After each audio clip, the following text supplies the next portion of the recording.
Among the communities attacked by Hamas on October 7th was Kibbutz Be'eri.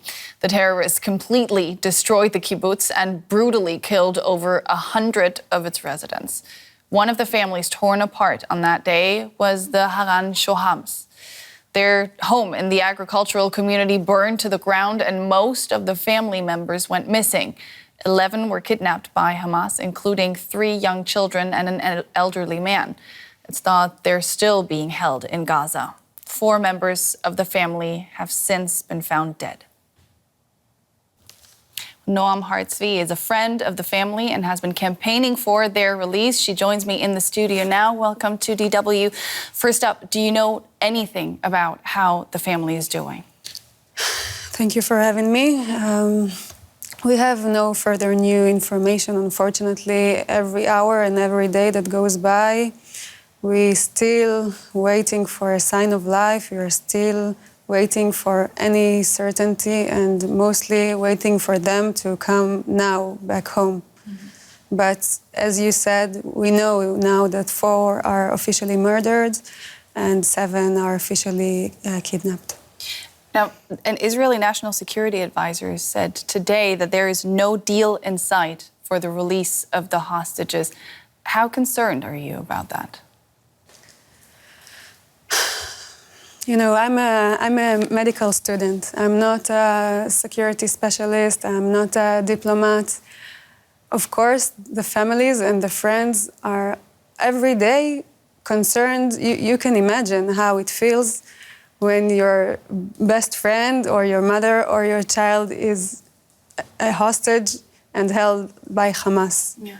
So every day that goes by, every minute and every hour, we are very worried and just waiting for them and expecting from everyone, from all the sides, the international community and the Israeli government. We expect all sides to put this at the top of the priority and to end the misery and the suffering and to bring them back home now. Yeah.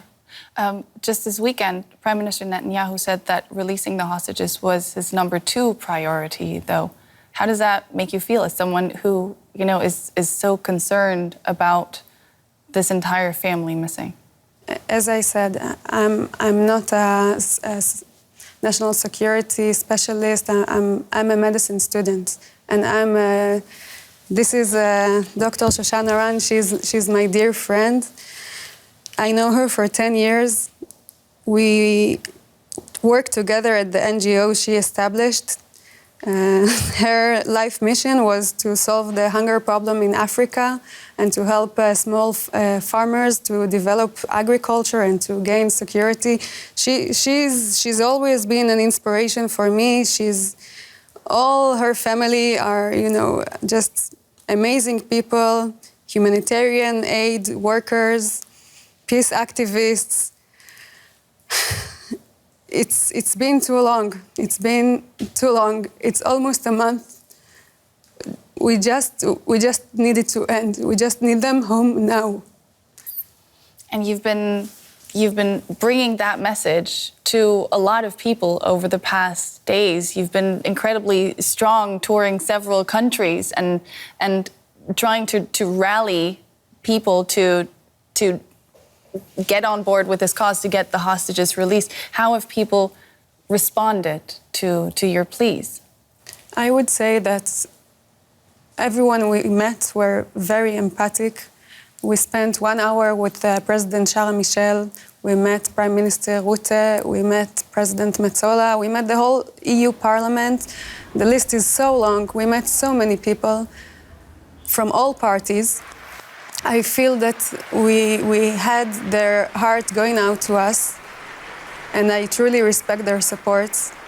For now, as I said, the families need actions. The families cannot take it anymore. They need their loved ones back now. What kind of action and what are you asking for specifically coming here? Because there are a lot of EU citizens among the kidnapped people in that family. Yes, we believe this is an international issue. As you said, many of the hostages are with foreign nationalities. And not only that, We know that Europe is our hope with this humanitarian issue.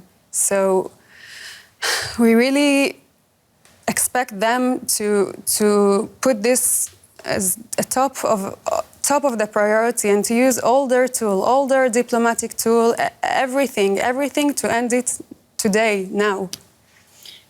As far as you're concerned, do you know that is already happening? Are there things going on behind the scenes that maybe you were assured of, that they're doing what they can to get the people released? I wish that I would know more details, as all the families wish to know more details, but as you know how these things work, it's very hard to get real information and real insight about any negotiation and anything that's going behind the scenes.